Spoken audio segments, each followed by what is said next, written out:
Hey y'all, hey, what's up? So I just want to let y'all know narcissists are always going to be judgmental, okay?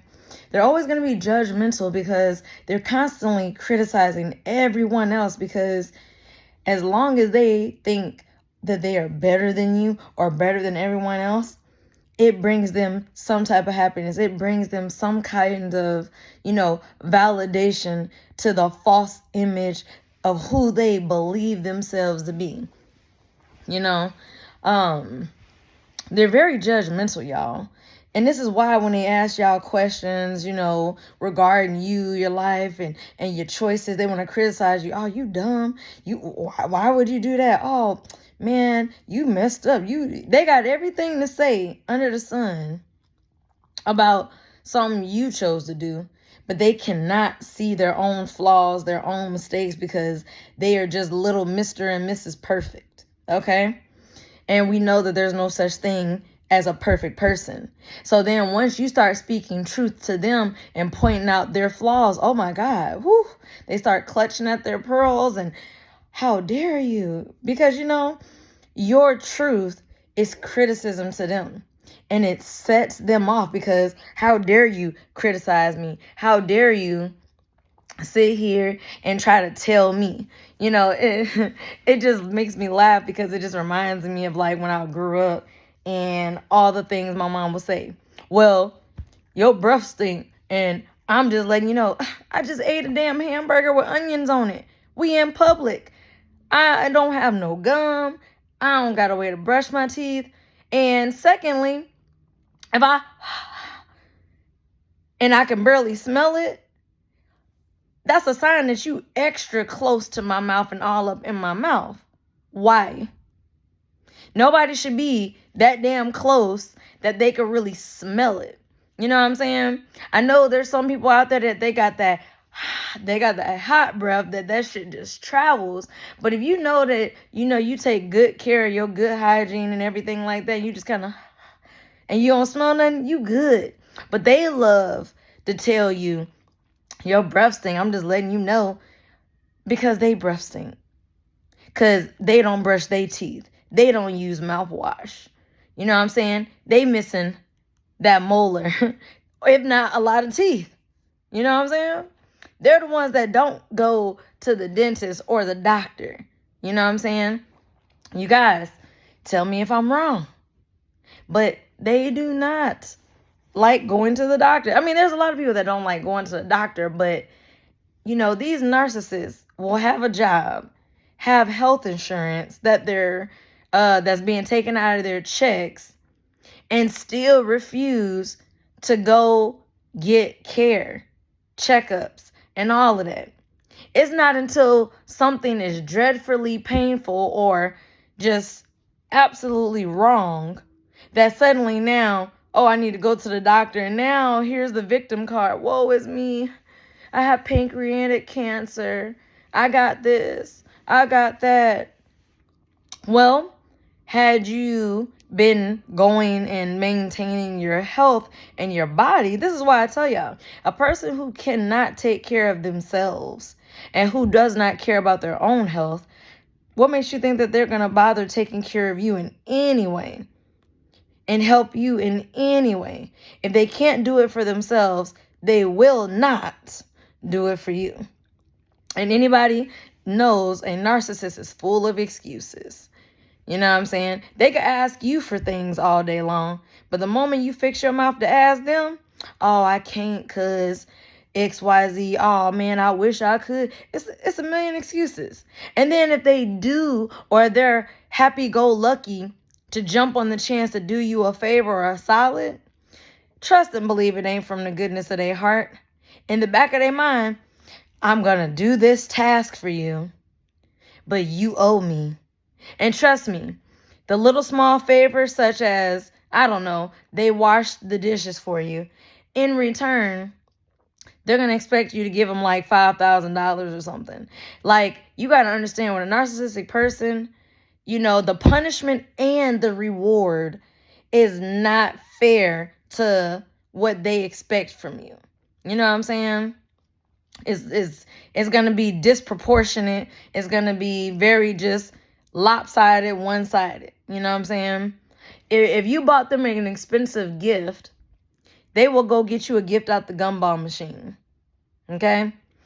And you can't be mad because they are overgrown toddlers.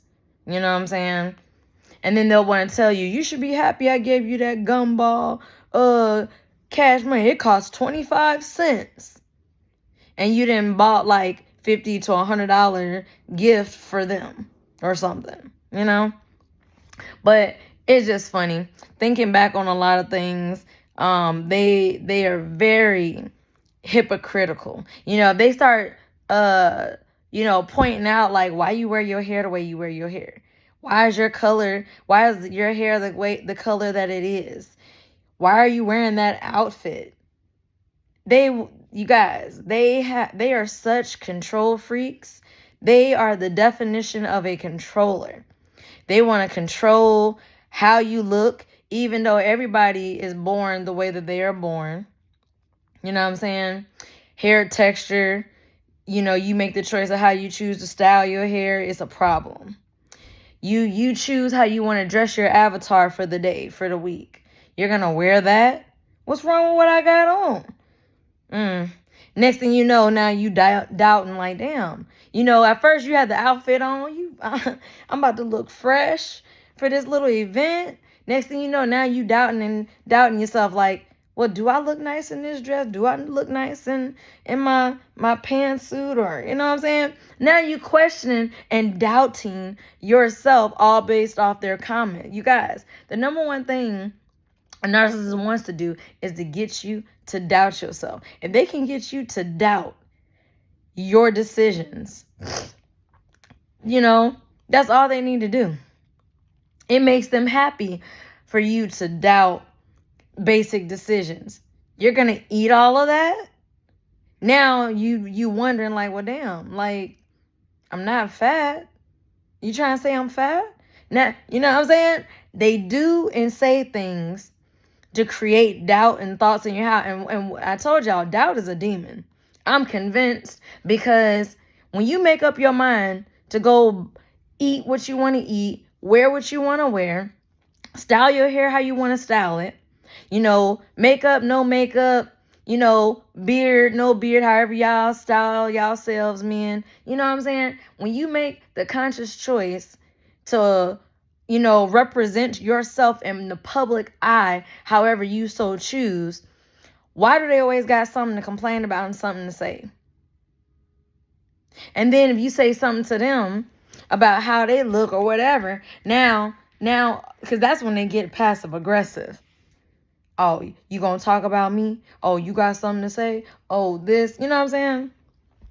So they are very judgmental, y'all.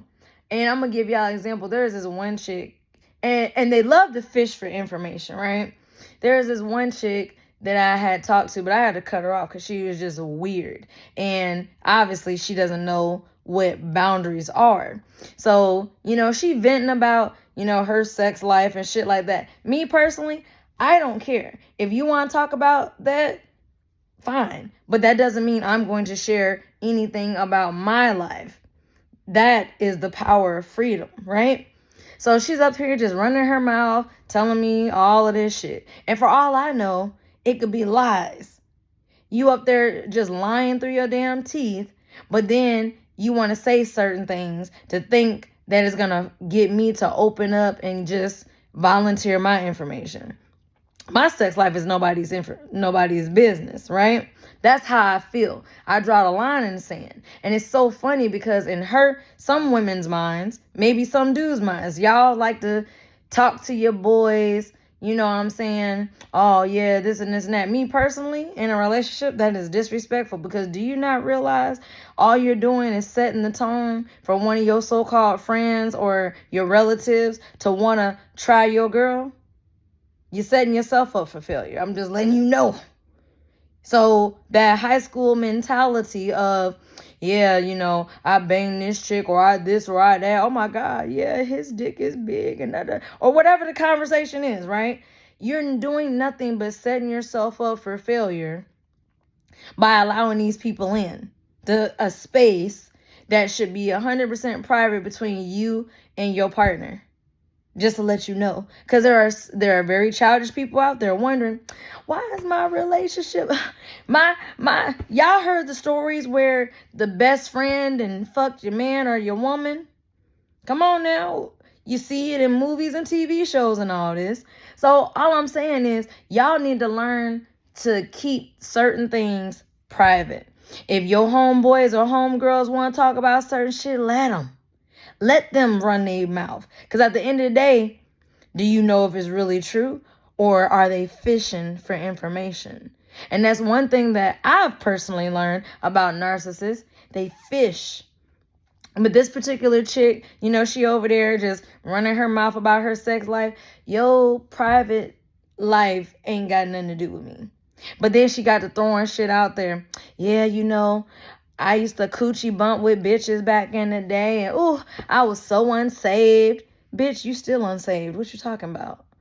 And then I don't speak on everything that I think regarding people. But in my mind, she kept on saying gay shit. Because to me, you throwing it out there for a reason. You're trying to test the waters to see if I'm going to take the bait of being on some gay shit? No, I'm not gay. I'm a very straight, heterosexual woman. Nothing against, gay people.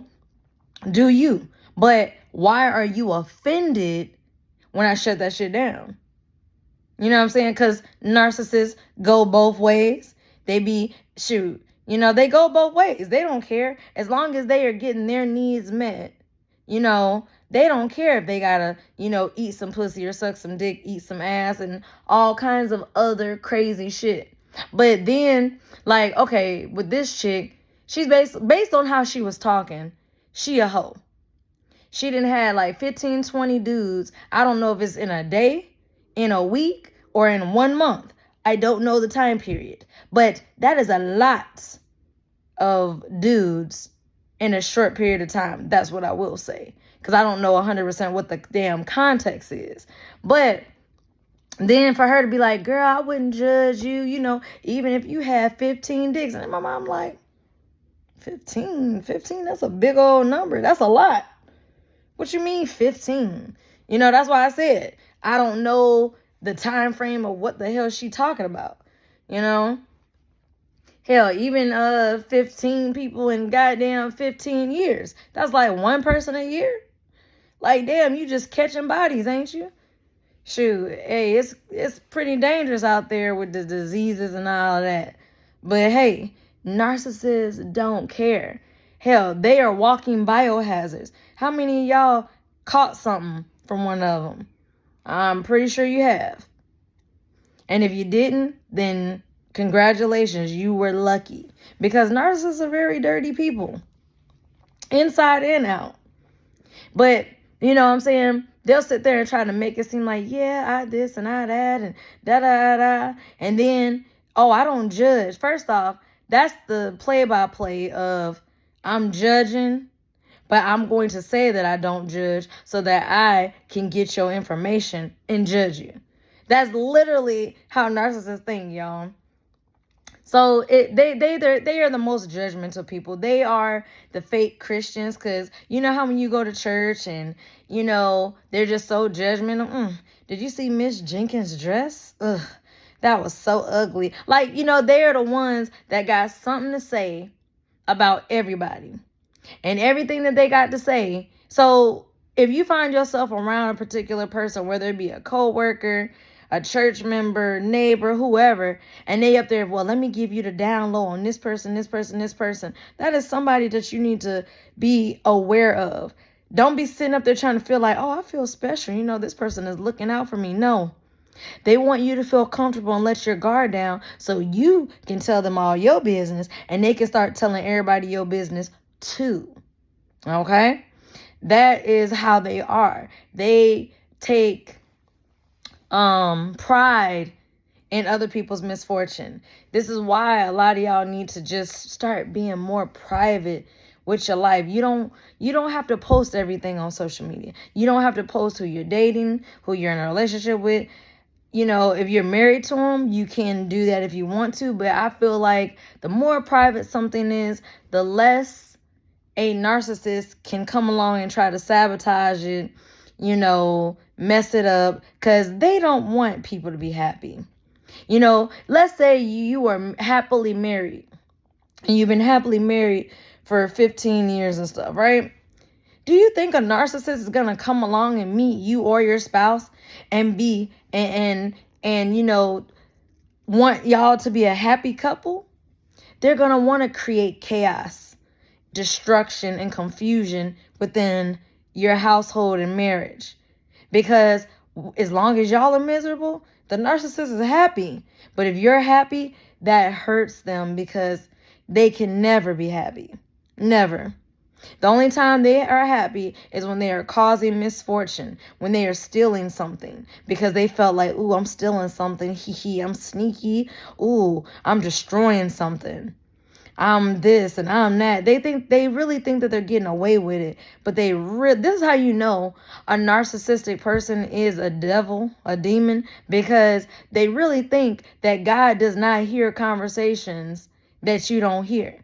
They really believe that God does not see the things that you do not see.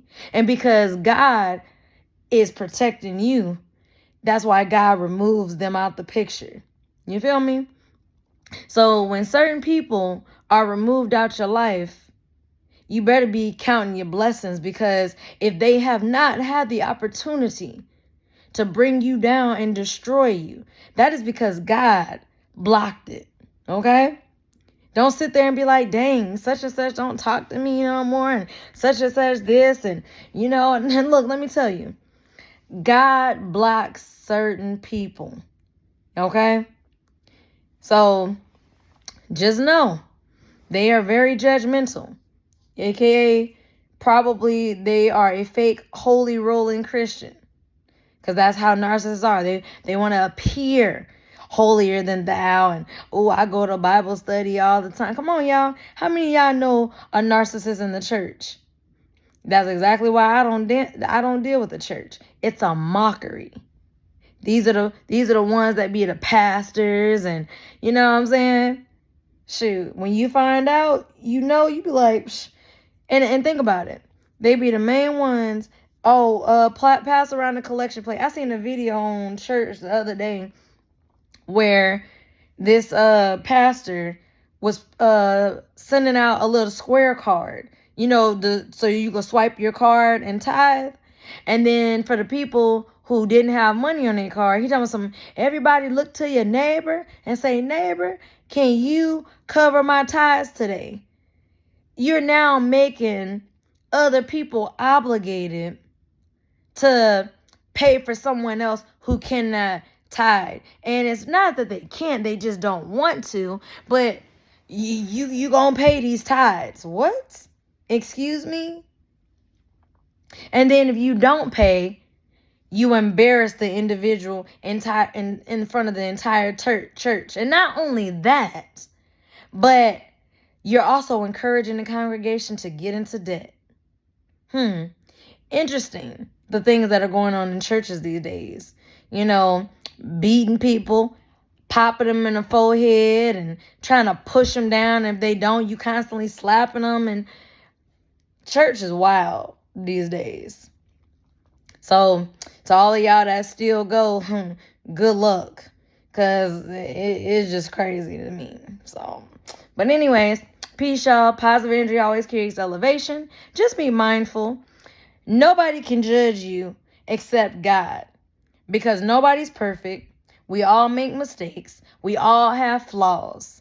And we all out here just learning and making mistakes. And I want you to know it's okay. Because if you were raised by a narcissistic parent like I was, they have a way of trying to get you, or they have conditioned you to perform, to strive for these unrealistic goals. And then when you never reach it, now you feel disappointed.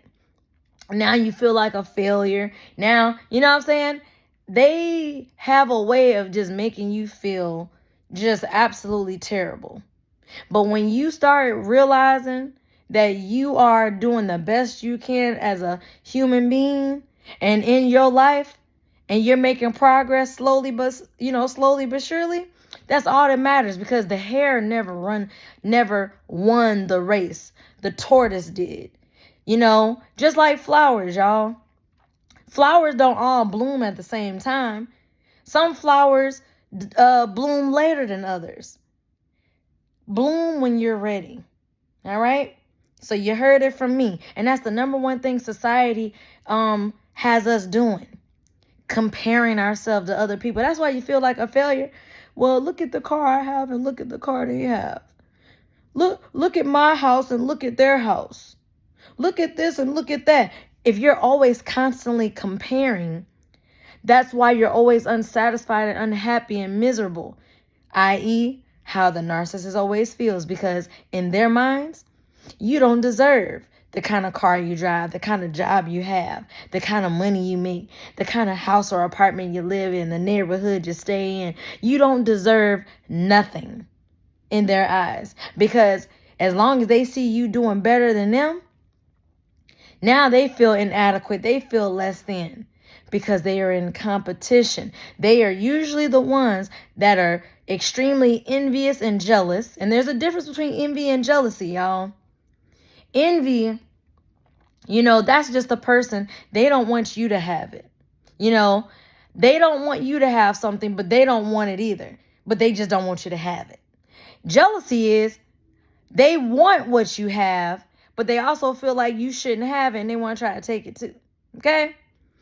There's a fine line between the two. And either way, a person that's like that, stay far away from them, because jealousy and envy can push somebody so far to a point that they'll murder you. You know what I'm saying? To try to get what you got. But see, what they fail to realize is while they trying to take your position, they don't have what it takes to play your position. And that is what a narcissist does. They're always trying to figure out, how can I take your spot?